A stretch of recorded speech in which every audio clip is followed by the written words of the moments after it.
29 तारखेला फडणवीस साहेब मी तुमच्या घराबाहेर येतोय। बीडमधून जरांगे यांचं मुख्यमंत्र्यांना आव्हान। फडणवीसांनी पोलिसांवर दबाव टाकल्यानं मोर्चात जाळपोळीची शक्यता, जरांगेंचा गंभीर आरोप।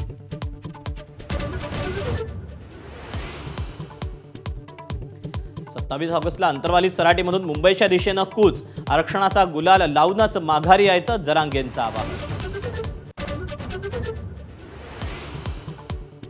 छाती बडवण्यापेक्षा जनतेनं का नाकारला याचा अभ्यास करा, मतचोरीच्या आरोपानंतर मुख्यमंत्र्यांचं विरोधकांना उत्तर।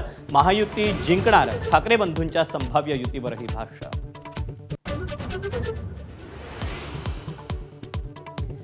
मतचोरीच्या आरोपांवरून ठाकरे बंधूंची युती, राहुल गांधींच्या मतचोरीच्या आरोपांची चौकशी व्हावी, राज ठाकरेंची मागणी। तर डोळ्यात तेल घालून मतदार याद्यांवर लक्ष ठेवा, उद्धव ठाकरेंच्या शाखा प्रमुखांना सूचना।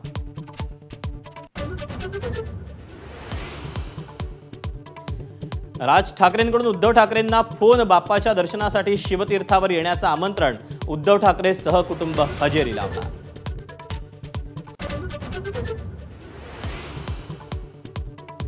बोगस लाडक्या बहिणींमुळे मंत्र्यांना धडकी, दोन्ही उपमुख्यमंत्र्यांसह अनेक मंत्र्यांच्या जिल्ह्यात सर्वाधिक गैरप्रकार, 26 लाखांहून अधिक बोगस लाभार्थींची पोलखोल।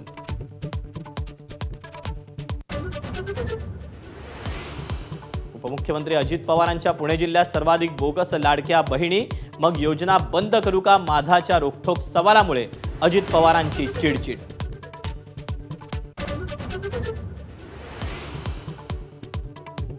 प्रभादेवीच्या एसआरए इमारतीत आयकर विभागाचं मोठं सर्च ऑपरेशन, वकील निलेश हळदणकरच्या घरी आयकरच्या अधिकाऱ्यांचा 6 दिवस मुक्काम, मोठं घबाड हाती।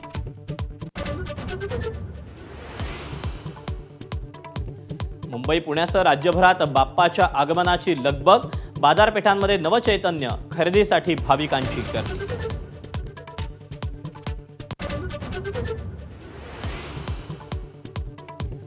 भारताचा सलामीवीर चेतेश्वर पुजाराकडून निवृत्ती जाहीर, स्थानिक स्पर्धात चांगली कामगिरी होऊनही पुजाराला स्थान नाही, अखेर क्रिकेटच्या सर्व प्रकारांना अलविदा।